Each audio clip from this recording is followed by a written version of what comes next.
What's up, everybody? NordCamp coming at you with special guest who's in enemy colors, of all things.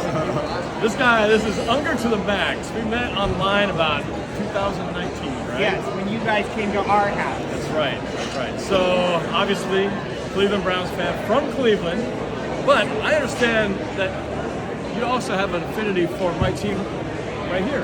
Tell me about that. That is correct. Ever since I was little, I just saw the Seahawks on TV a couple times, and I'm like, oh, that's a really cool looking team. And then I just started to watch them a little bit more, and I'm like, I am really starting to like them, and I just have been a fan ever since. Before I talk about the game, so how's your visit been so far to our beautiful city of Seattle? So first time, right? Yes, this is my first time up in the Pacific Northwest. We just got to Seattle yesterday. My dad and I actually started out in Portland.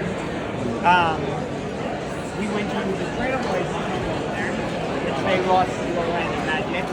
But so far I'm loving Seattle. We went to the famous fish market yesterday. Oh yes. And there were a ton of Browns fans everywhere. They seem to travel pretty well. Yeah, the dog pound does seem to travel. And considering how your team has been for such a long time, the fact that you have such dedicated fans, you kind of have to be diehard to endure such torment. Yeah. Well, we can understand, like us early Seahawks fans, we had pretty rough years from most of the late 70s, finally getting some, playoff type action in the mid 80s, but a lot of losing years.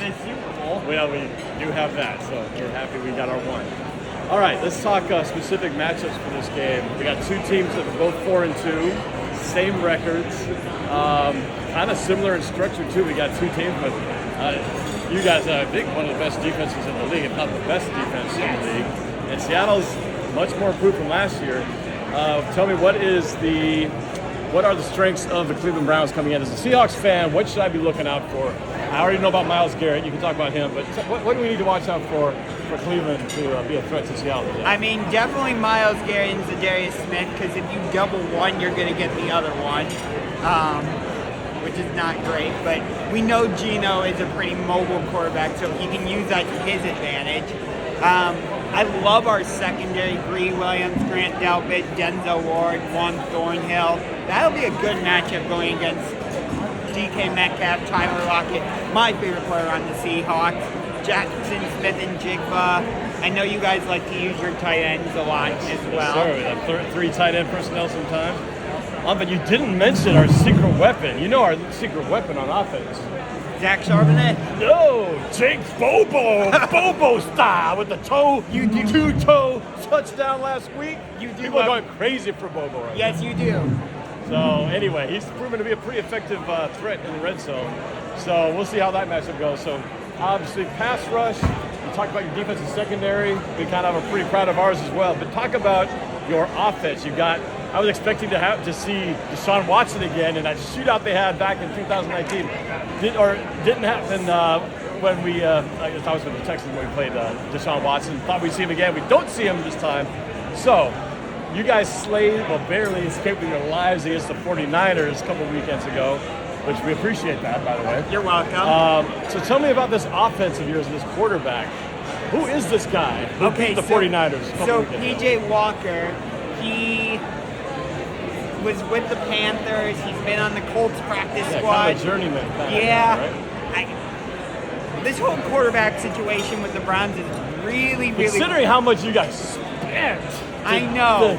To get Deshaun Watson. I was looking forward to this field. matchup of Deshaun Watson against... Nonetheless, you're 4-2 with a guy who's not named Deshaun Watson. So tell me about it. He's journeyman. What's good about it? I mean, he's shown the ability to throw the ball on the run, which I know you guys have a very good pass rush. It's getting better. It's Yeah. not as good as yours, but it's getting better. Hey, I'm trying to show some respect here. I'd like to see him utilize the wide receiver core a little bit more. I wouldn't definitively say like Amari Cooper's a number one receiver. He's getting there, but I feel like it hasn't translated over from what he did in Dallas. But I like him, Donovan Peoples-Jones, Elijah Moore. I'd like to see us use David Bell, the second-year player out of Purdue, a little bit more. the major thing that's hurt us on offense, obviously, is the loss of Nick Chubb, because he was our early season injury. Yes. Knocked out for the season, which is a big. He's out for the season, right? Yeah. The season ended? Yeah, that's really major. So who stepped up in his place? Has anybody stepped up? So we had to bring back Kareem Hunt, who we had caught, Yeah. but nobody picked him up, so we were able to. How's he been doing on his return? He's been pretty good. We also have Jerome Ford going. He's our second-year running back out of the University of Cincinnati, so he'll probably be our primary back. Because there were questions about whether he was going to be active or not today, and it sounds like he will be there. We brought somebody up though from our practice squad. I think his name's Jordan Wilkins. So would you say the identity and the strength of your offense, which used to be the running game, is really more shifted to the passing game? I would still say it's the running game, but not as heavy because we don't have mixed up. Correct. Yeah, okay. Interesting. Well, it's going to be, like I said, these teams are similarly built. And maybe we have an edge of the running game right now because we got Charbonnet coming back this week. He missed action last week. DK Metcalf was out last week. He's back this week. And so we're having a little bit more of our offensive weapons back, which is good.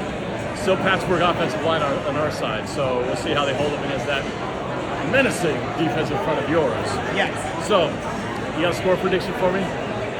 So I'll be honest with you.